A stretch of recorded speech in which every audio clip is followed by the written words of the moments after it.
Assalamualaikum warahmatullahi wabarakatuh. Perkenalkan, nama saya Raja Septi Anggraini, kelas 5B Manajemen, Prodi Pendidikan Ekonomi, Fakultas Tarbiyah dan Keguruan, Universitas Islam Negeri Sultan Syarif Kasim Riau.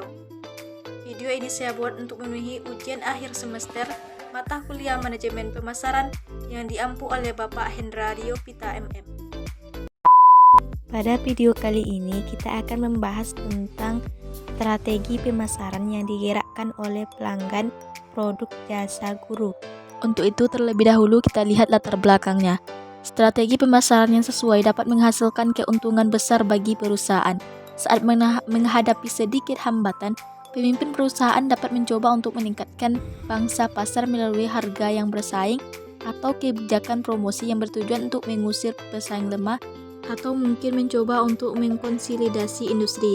Ketika kita sebagai guru yang ingin memasarkan jasa kita, melakukan strategi pemasaran yang digerakkan oleh pelanggan adalah hal yang penting untuk dilakukan. Hal ini dilakukan untuk lebih mengenal dan memahami pelanggan sedemikian rupa sehingga jasa kita akan dicari oleh pelanggan, bukan mencari pelanggan lagi. Dari latar belakang tersebut, maka didapatlah rumusan masalahnya, yaitu bila Anda ingin menjadi guru, jelaskanlah strategi pemasaran yang digerakkan oleh pelanggan Anda. Selanjutnya kita masuk kepada tinjauan pustaka. Strategi pemasaran yang digerakkan pelanggan dilakukan melalui pemilihan pelanggan mana yang akan dilayani dan memutuskan proposisi nilai yang dapat melayani pelanggan sasaran dengan sangat baik. Nah, strategi pemasaran ini terdiri dari segmentasi pasar, penetapan target pasar, diferensiasi, dan positioning. Yang pertama itu ada segmentasi pasar. Segmentasi adalah usaha untuk membagi pasar ke dalam kelompok-kelompok yang dapat dibedakan satu sama lain dalam hal kebutuhan, karakteristik, atau perilaku yang mungkin akan memerlukan produk-produk dan strategi pemasaran tertentu untuk menjangkaunya. Pasar yang tersegmentasi dengan baik dapat dijangkau dan dilayani lebih efisien dan lebih mudah dikelola karena cenderung memberikan respon yang homogen terhadap suatu stimulus. Yang kedua yaitu penetapan target pasar. Penetapan target pasar atau pasar sasaran adalah mengevaluasi daya tarik masing-masing segmen pasar dan memilih satu atau lebih segmen untuk dimasuki. Yang ketiga yaitu diferensiasi. Setelah menentukan segmen yang dimasuki, perusahaan kemudian memutuskan strategi diferensiasi, yaitu mendiferensiasikan penawaran untuk menciptakan nilai pelanggan yang unggul.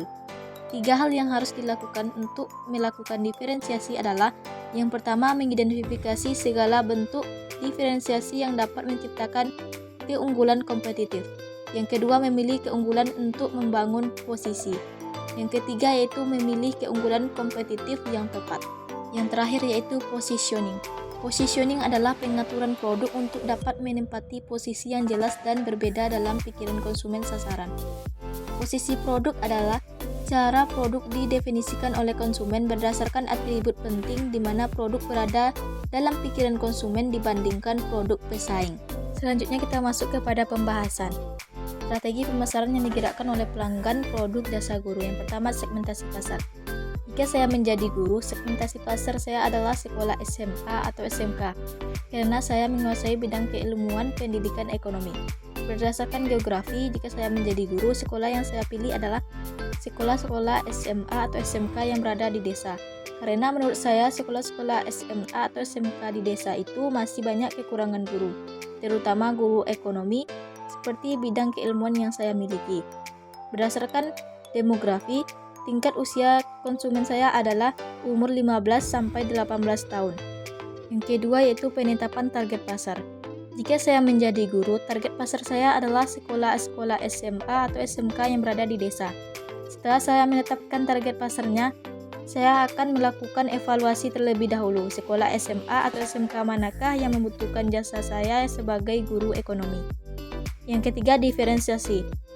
Setelah melakukan segmen yang dimasuki, saya kemudian akan memutuskan strategi diferensiasi, yaitu mendiferensiasikan penawaran untuk menciptakan nilai pelanggan yang unggul dengan cara memperlihatkan keahlian saya dalam bidang teknologi dan memperlihatkan cara kerja saya yang profesional.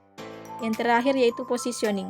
Strategi positioning saya adalah ketika menjadi guru, yaitu mengelola pembelajaran dengan strategi model belajar yang berbeda dengan guru-guru lain, dan mengembangkan teknologi seperti menggunakan media pembelajaran berbasis Android.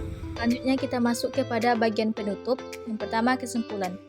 Pasar adalah tempat di mana seorang guru sebagai penjual dan siswa sebagai konsumennya.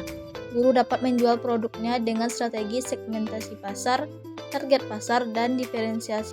Adapun sarannya yaitu seorang calon guru harus mampu melakukan strategi pemasarannya seperti melakukan diferensiasikan penawaran untuk menciptakan nilai pelanggan yang unggul agar nantinya konsumen tertarik dengan guru tersebut. Sekian yang dapat saya sampaikan. Wabillahi taufiq wal hidayah. Wassalamualaikum warahmatullahi wabarakatuh.